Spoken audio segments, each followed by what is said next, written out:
이 밴드 앨범 제목이에요. 이거 제가 다른 인터뷰에서 봤거든요. 모던 라이프 러쉬가 블러라는 그런 밴드에서 인용하셨다 하셔가지고 네네네. 제가 그 노래를 들어보기는 했어요. 그럼에도 어쨌든 피화적인 목적이나 그런 것들이 있어도 NFT 시리즈에서 모던 라이프 러쉬가 1화부터 12화까지 어떤 대주제로 간 거잖아요. 작가님은 어떻게 세상을 바라보길래 이런 주제로 작품을 도달하셨는지 좀 많이 궁금하더라고요. 세상을 어떻게 음, 바라보시는지 제일 궁금했어요. 이거를 그릴 때만 해도 지금보다 더 어렵고, 이미 몇 년 전 작품이니까요. 제가 무슨 철학을 가지고 작업을 했던 것 같지는 않아요. 솔직히 얘기하면은. 네네. 그 세상에 대한 관점은 이제 요 몇 년 사이에 생각하는 건데, 네. 저는 딱 하나밖에 없어요. 세상은, 세상은 복잡계다. 엄청 복잡한 복잡계다. 곳이다. 네네. 아주 아, 많은 엄청 중요한 사건들이 우연히 일어나기도 하고, 음, 그게 제 유일한 관점이에요. 그래서 제가 좋아하는 작가분 중에 이제 글 쓰시는 분인데, 네, 빌 브라이슨이라는 분이 계세요. 네, 역사 같은 거를 설명을 하시는데, 굉장히 이상하고 우연적인 사건들이 얽혀가지고 이제 어떻게 역사가 만들어졌는지 그런 이야기를 굉장히 재밌게 하시는 분이세요. 네, 저도 그런 관점으로 보고 있는 것 같아요. 예를 들어서 모던 라이프 이즈 러비쉬에서 만약에 이 이야기가 조금 비극적인 이야기라고 하더라도 이 세계를 실제처럼 느끼도록 설득하려고 그렸기 때문에 그렇게 보이게 하기 위해서는 이 비극적일 수도 있는 이야기 안쪽에 당연히 현실에서도 그러듯이 유머가 들어가 있어야 된다고 생각을 하고 별로 개연성이나 당위성이 없어 보이는 오브젝트들도 당연히 있어야 된다고 생각을 하고 그런 식으로 작업을 했어요. 그래서 제가 작품을 처음에는 그냥 감각적으로 느꼈고요. 처음에는 그냥 네. 색감이나 그림 톤, 이런 것들이 참, 되게 독특하다. 굉장히 예술적이고 천재적이다. 이렇게 느꼈고, 그 다음으로는 이제 조금 이성이 돌아와서, 가만히 이제 그 작품들을 살펴보니까, 작가님 이름이 미스터 미상인데 여기 네네. 작품의 그 주인공도 미스터 미상이잖아요. 근데 이 미스터 미상이라고 하는 존재가 초월자적인 느낌으로 많이 저는 느꼈거든요. 그래서 그, 세상을 좀 초월해서 많이 바라보시는지 그러니까 남다른 시각으로 그런 게 되게 많이 궁금했어요. 그거는 모르죠. 제가 초월해서 바라보고 있는지 아닌지 저 스스로는 알 수 없고요. 근데 네네. 항상 약간 관찰자의 입장이라고 느끼기는 하는 것 같아요. 그게 제가 관찰을 잘 하는지 아닌지는 알 수 없지만, 그렇죠. 제가 느끼기에는 그런 것 같아요. 관찰자적 입장이라고 하는 게 어떻게 보면 메타 인지를 잘하는 사람이 그게 가능하다고 생각하거든요. 네. 세상을 조금 객관적으로 바라볼 수 있는 사람이 세상은 이렇게 형태를 이루고 있고 사람들이 이렇게 살아가는데 나는 조금 다른 생각을 할 수 있어. 근데 그게 내가 정말 다른 생각인지 내가 스스로 알려면 그런 메타인지가 가능해야 되는데 작가님은 어떻게 생각을 하시는지 궁금하네요. 메타인지가 가능한지 아닌지도 제가 스스로 얘기하기는 어렵죠. 그건 어렵고, 네, 뭔가를 보거나 생각할 때 과학적 사고라고 하잖아요. 네네.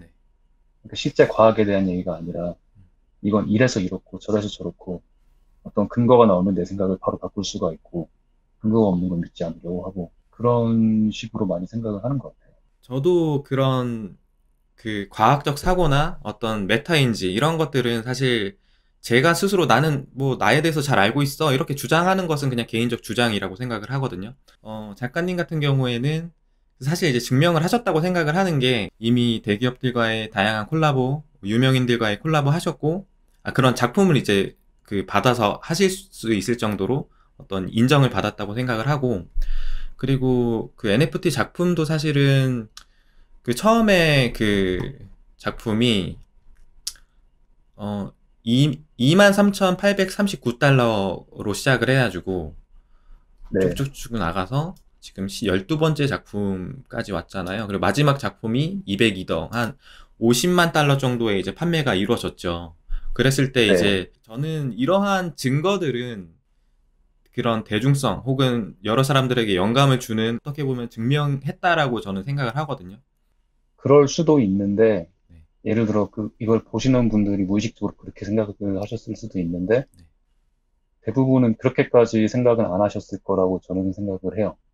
그리고 보편적으로는.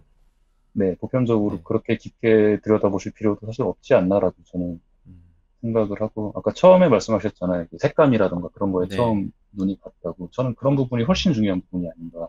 음, 왜냐면 이미지니까요, 이건. 네, 맞아요. 색감이 전체적으로 네. 파란 느낌이면서 이 색감들이 굉장히 세련되는 게 전 느껴지고 눈에 잘 들어오고 모던 라이프 러비쉬가 처음이 아니더라고요. 그러니까 기존의 작품들을 보니까 몇 년도부터 시작을 하셨다고 봐야 되나요? 경력에 대해서? 일을 시작한 걸로 따지면 2012년인가 11년인가. 저는 이제 그러니까 작가님이 작가로서 실력을 갖추게 되기 전까지 전의 과정이 또 궁금하거든요. 예전에 어떻게 음, 뭐 연습을 하셨고 그리고 사실 대기업들이나 유명인들 뭐 나플라 루피 뭐 빅히트 엔터테인먼트 이런 진짜 이름만 말하면은 유명한 기업들과 일을 많이 하셨는데 아무리 유망한 작가라고 하더라도 처음에 이름이 알려지기 전에 그런 작품을 하는 건 어렵잖아요. 그런 것들을 받기 전의 과정이 약간 좀 생략된 느낌이라서 좀 그게 궁금하더라고요. 정말 차근차근 한 거죠. 요거를 했더니 요걸 보고 다음 게 들어오고 음. 또 그걸 보고 그 다음 게 들어오고 이런 식으로 점점 확장이 됐던 거고요. 거기에 그렇게 특별한 과정은 없었던 것 같아요.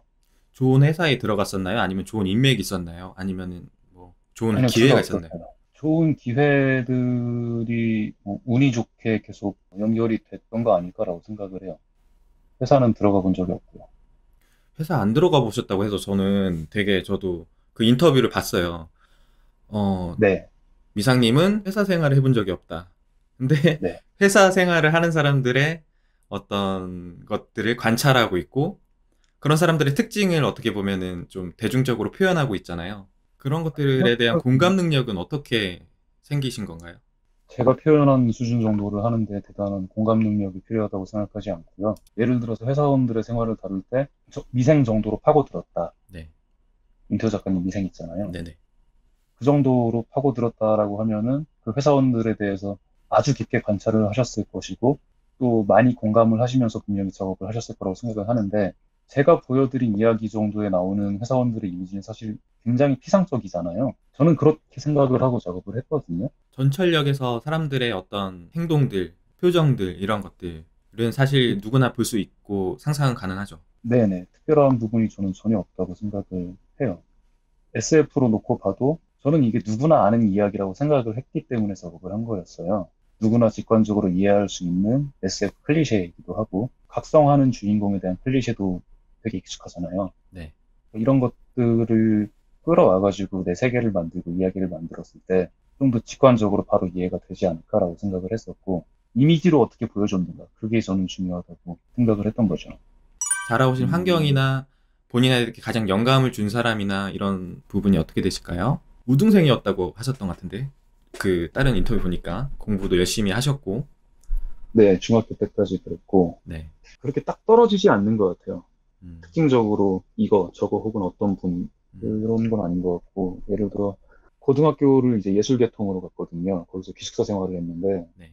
기숙사 생활을 하는 3년 동안 진짜 다양한 걸 보고, 다양한 분야에서 다양한 관심사를 갖고 있던 사춘기 친구들이 모여 있었던 거예요. 음, 남들은 예술 관련 대학교를 가야지 찾아볼까 말까 하는 것들을 뭐 애니메이션이나 영화, 단편 영화, 만화, 예술 만화 등등 해가지고 엄청 많이 봤어요. 제가 이상한 거 보고 있는데 보니까 재밌어 보이니까 그거 뭐야 하고 나도 보게 되고 그런 식으로 봤던 게 사실 엄청 컸던 것 같고요. 네.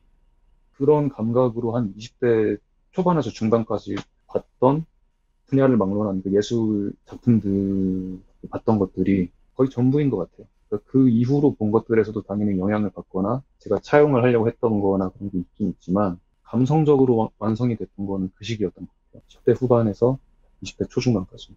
감수성은 그렇게 다양한 작품들을 통해서 형성이 되셨고, 그 인스타 라이브 보니까 그 네. 이렇게 그리시면서 소통하고 그러시더라고요. 네, 가끔 했었죠. 근데 생각보다 어렵더라고요. 어떤 점이 어려우셨나요? 카메라 앵글도 신경 써야 되고, 음, 댓글도 봐야 되고, 그림도 그려야 되고 하다 보니까 네. 생각보다 어려워가지고 잘 안 하게 되더라고요. 그쵸. 근데 또 그림을 또 이렇게 딱딱 싹싹 그리시면서 손이 이쁘시더라고요. 거기 CF 보니까. 네일 아트도 네, 하고 하셨다는 거 한번 봤는데. 페이스북에서. 맞아요. 그 네일샵 갔다가 촬영했었죠. 섹시한 그런 손태가 있던데요. 감사합니다. 작가님 자체는 어떻게 보면 좀 그 적극성은 있으신 것 같다고 생각이 들었거든요. 뭐 너무 완전 신비주의로 빠지시진 않은 것 같고 소통도 많이 네, 하려고 하시고. 전혀 아니고요. 신비주의는. 신비주의는 아닌데 너무 전면에 나서고 싶진 않은 생각은 있는 거죠. 좀 궁금했던 것 중에 하나가 네, 첫 작품이 14.7이더에 팔리고 그 다음 네, 작품이 15이더에 팔리고 이게 점점 쭉쭉쭉쭉 계속 올라서 계속 네. 이렇게 그 금액이 올라갔어요. 그래서 이제 지금 마지막 12번째 작품이 400이더에 이제 올라가 있잖아요. 이렇게 작품의 가격을 계속 올리시는 이유가 있나요? 많이 받고 싶으니까 올리는 거죠. 한편으로는 자신감이 있으신 건가요? 계속 갱신할 거라는? 어느 정도는 있습니다. 어느 정도는 있는데 네. 아주 확고하다라고 말씀드리기는 어렵고요. 네. 400이더라는 가격은 사실 상당히 높은 가격이죠. 어떤 기준을 갖고 와서 봐도 집 한 채 상당히 정도 높은 되잖아요. 가격. 그렇죠. 네. 근데 이제 저도 이게 재밌는 게 이더를 볼 때 당연히 현금에 대해 생각을 해요, 저도.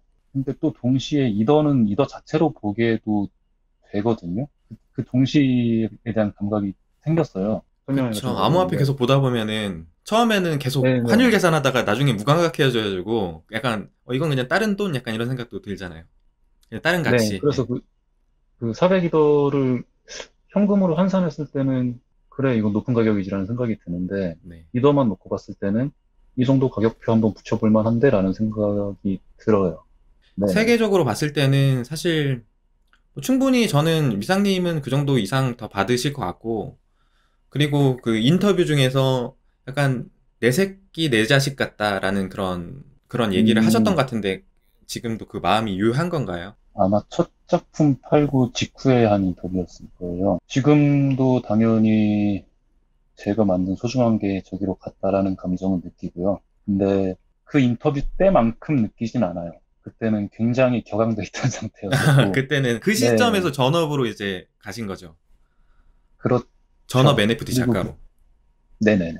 음. 그리고 그때 이제 그 팔린 가격도 가격이었는데, 거래가 됐다라는 사실 자체가 너무 신기했어요, 그때는. 아, 그 감정이 있더라고요. NFT 작가분들은 맨 처음에 그 네. 솔드아웃 됐을 때 그 감정이 있으신가 봐요.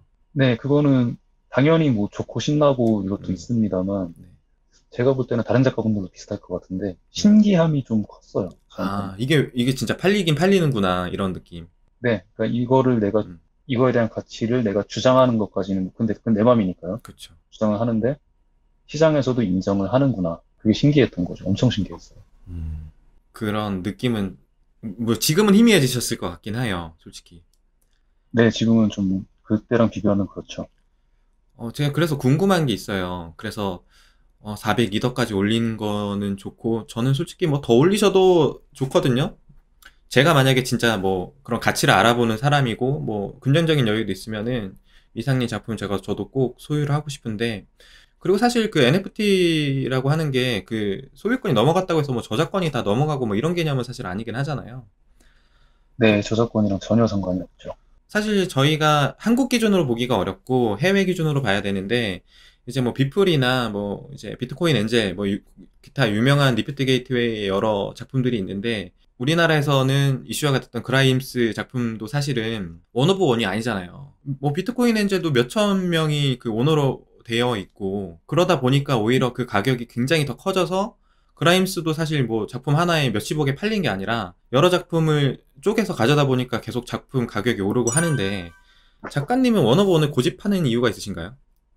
원오브원을 고집하지 않습니다. 슈퍼레어 플랫폼 자체가 원오브원밖에 생산을 못해요. 음, 슈퍼레어는 그런가요? 네, 슈퍼레어는 무조건 워너브원이에요? 원오브원으로 하게 돼 있어서 아, 슈퍼레어에서 하는 것들은 렇게 만들고 있는 거고요. 음, 지금도 노은 오리진의 사이드 프로젝트 이제 아직 판매 안 하고 있는데 네, 걔네들은 원오브원이 아니고 네. 또 개수가 많은 사이드 프로젝트에 대한 계획들이 있어요. 금방 보실 수 있을 거예요. 아, 금방 볼 수 있다. 사이드 프로젝트로. 네네. 기대되네요. 오픈시나 다른 플랫폼도 있는데 슈퍼레어를 일단은 하신 이유가 혹시 있으신가요? 제가 이제 NFT를 접하게 된 게 정확히 올해 1월 1일이거든요. 아, 되게 네. 얼마 안 됐네요. 기원 스토리가 정확하게 있다는 게 좀 재밌는 것 같아가지고 항상 저는 얘기를 해요. 네. 1월 1일에 인스타그램에 이제 뿌아트라는 친구가 음, 자기 스토리에다가 저를 태그를 딱 했어요. 네. 미스터 미상이 크립토 아트를 하면은 뭐 조금 약간 과격하게 엄청 잘할 텐데 뭐 그런 식으로 얘기를 했어요. 근데 자기 스토리에다 올린 거니까 저보라고 올린 건 아니거든요, 사실. 근데 음, 그걸 보고 제가 DM을 보내가지고 물어봤어요. 야, 크립토 아트가 뭔데? 아, 뭔데 이제 네네. 딱 얘기하냐 물어보니까 음, 이 친구가 이제 A to Z까지 굉장히 친절하게 아티클들 막 갖고 오면서 저한테 설명을 다 해준 거예요. 한국 분이시죠? 아니에요, 아니에요. 외국 분이에요? 아, 네네. 그래서 좀 앞서갔구나. 그래서 그 친구가 알려준 정보가 저한테는 NFT에 대한 모든 정보였거든요. 음, 그래서 제가 물어봤어요. 그럼 플랫폼은 어디가 좋냐? 음, 그러니까 노은 오리진, 슈퍼레어, 또 리프티 게이트웨이, 뭐 어디가 좋다. 얘기를 해준 거예요. 네. 그래서 거기다가 바로 이제 포트폴리오들을 보냈던 거죠. 슈퍼레어는 포트폴리오 있어야 들어갈 수 있죠. 큐레이팅 되는 플랫폼들은 다 그렇죠. 노은 오리진도 그렇고. 그렇죠. 신입 작가들 중에서 포트폴리오가 없어도 들어갈 수 있는 데가 오픈시고, 이제 슈퍼레어나 뭐 리프트 게이트웨이 같은 곳은 승인을 받아야 되는 곳이죠. 네, 그렇죠. 바로 승인되셨어요, 그러면? 슈퍼레어는? 아니요, 2주였나 3주 정도 걸린 것 같아요.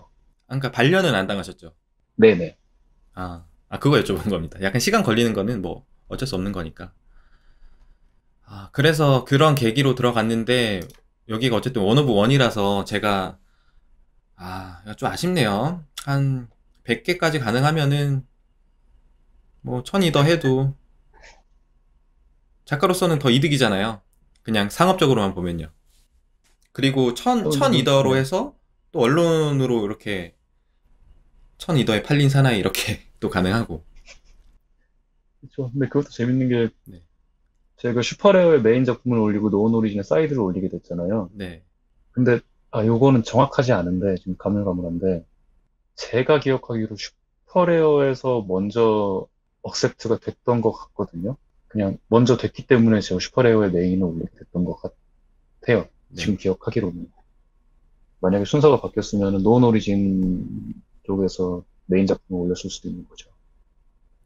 그냥 되는 대로 하신 거네, 어떻게 보면 순서 자체는. 여기가 더 마음에 들어서가 아니라, 승인된 음, 순서로 가신 건가요? 슈퍼레어 쪽에 메인을 올렸으면 좋겠다라고 생각은 하고 있었는데 이게 네. 뭐 언제 승인될지 어디가 음, 언제 받아줄지 모르는 일이었고 저는 그때 지금 말씀들 하시기에는 제가 빨랐다고 얘기들을 하시는데 저는 그때 늦었다라고 생각을 하고 엄청 엄청 빡세게 준비를 하고 있었거든요. 작가님 그 스타일이 솔직히 되게 그 솔직하신 스타일이고 어떤 막 그렇게 꾸미는 스타일은 아니신 것 같거든요. 뭐 네. 저는 그렇게 느껴지고 그래서 되게 유머러스 하신 부분이 솔직히 SNS에서 더 많은 것 같으니까 지금 속에서는 그렇게 더 이렇게 즐거우신 분이실 거라고 생각은 드는데 그냥 제 개인적으로는요. 아, 그래서 말을 잘 안 해가지고 평소에도 평소에 사람들 많이 안 만나시나요? 사람들 만날 일도 별로 없고요. 네. 어, 혼자 네, 있는 잘 걸 안 만나요. 즐기시는 스타일이신가요? 네, 친구들 정말 가끔 만나고, 저랑 좀 비슷하네. 근데 저도 음, 소개는, 그러니까 저도 점잖게 얘기하거나 매너 되게 중시하긴 하는데, 소개는 약간 그런 게 있거든요. 장난기나 그런 게 엄청 많거든요, 저는. 그래가지고 저는, 저도 장난치고 그러죠. 네. 그리고 네네. 그 솔직하게 얘기하는 걸 너무 좋아해요. 그러니까, 진솔하게 얘기하는 거를 너무 좋아하는데, 어떤 자꾸 꾸며야 되는 대화를 저는 솔직히 별로 안 좋아하거든요. 근데 작가님 그런 음, 스타일이신 것 같더라고요. 그래서 그냥, 약간 이런, 뭐, 몇 이더에 팔렸다. 그냥 돈을 더 벌고 싶다. 이런 얘기에 대해서도 조금 자유로움을 느끼시나요? 네. 크게 뭐 가릴 건 아니지 않느냐. 이런, 약간 이런 생각. 만약에 그거가 가려지는 얘기였으면 고민을 해봤을 수도 있겠는데요. 네네. 이거는 공개가 돼 있는 것들이잖아요. 누구나 볼 수 있게, 가격 같은 것들은. 그렇죠. 얼마에 팔렸고, 얼마에 리셀 됐고, 뭐 이런 것들은 다 남아있으니까. 네네, 기록이 싹 남아 있는 건데, 네. 그런 거는 얘기를 못할 이유가 전혀 없죠. 그렇기도 한데, 또 가격이 계속 올라갔잖아요. 가격이 계속 네, 올리셨고. 그러니까, 네. 저는 사실 이걸 그냥 돈으로만 생각하진 않아요, 절대. 나의 어떤 가치이고. 제가 그냥 개인적으로 생각하기에는 저는 한국의 비플 같은 작가가 정말 나왔으면 좋겠다고 정말 진심으로 생각하는데, 만약에 한국에서 나온다면은 미상님이 현재 가장 가까운 측에 속한다고 생각하거든요. 그랬을 때 당연히 더 전략적으로 더 큰 돈을 버시고 그리고 나서의 행보가 더 궁금하기도 해요. 지금 음, 전업까지는 가능하셨는데 이상의 어떤 내가 물질적 부를 이뤄서 하고 싶은 일까지는 가셨나요, 혹시? 하고 싶은 게 정확히 예를 들어 어떤 걸까요? 뭐 예를 들면은 나의 아트 센터를 뭐 꾸린다거나 내가 뭐 결혼을 하고 싶다거나 아니면 내가 집을 산다거나 건물을 산다거나 이런 점점 목표들이 생겼다가 그마저도 다 해보면은 사실 그냥 비플 같은 경우에도 그냥 돈은 이미 충분할 거잖아요. 그런데도 계속 어떤 작품 활동을 계속 하는 원동력이 사실 제일 궁금하거든요. 어느 정도 아, 충분히 벌었다고 생각되는 작가인데 그럼에도 계속 작품 활동에 계속 몰두하는 어떤 그런 마음이 좀 궁금하더라고요. 큰 소비를 안 해봤어요, 아직. 저 아직 차도 없고요. 조만간 살 것 같지도 않고. 아, 이제 곧 나갈 거긴 하지만 부모님이랑 같이 살고 있는데, 아. 안마의자 하나 놔두렵. 꼭 그게 다예요. 그게 다라서. 조만간 돈을 쓴다면 아마 집을 사겠죠. 플렉스에 크게 관심이 없으신가 봐요. 예, 별로 관심 없어요. 싫어하진 않고요. 약간 크게 관심이 없다. 그런 느낌인 것 같아요.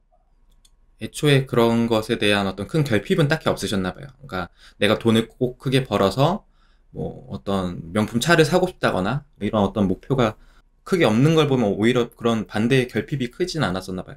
네, 그 당연히 이제 돈을 많이 벌고 싶다는 생각은 항상 했었고요. 남들이랑 똑같이. 네네. 그래서 뭐 일도 열심히 하고 했었는데, 생각해보면은 그 벌어서 어디다 쓸지는 생각 안 해본 것 같아요. 음, 막연하게 그냥 돈 벌고 싶다 그런 거였지.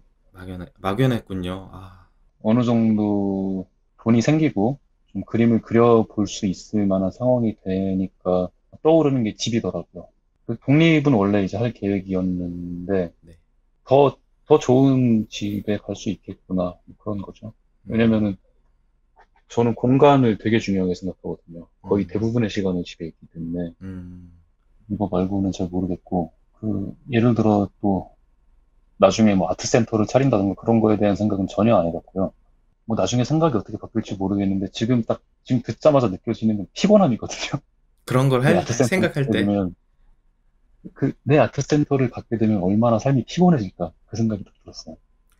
저는 미상님께 메타버스 디지털 갤러리를 추천드리겠습니다. 저도 그런 거 되게 좀 귀찮아하는 스타일인데 메타버스라면 음, 가능하거든요. 네네. 그게 가능하겠죠. 그래서 요번에 더 그리고 샌드박스 들어가시잖아요. 그러면은 크립토 복셀 같은 공간을 더 샌드박스에서도 볼 수 있는 건가요? 샌드박스는 거기는 이제 게임 플랫폼이잖아요. 그래서 간단한 게임을 만드는 게 제 목표였어요. 아, 거기에 디지털 그래서 갤러리가 아닌 게임을 목표하시는 거예요?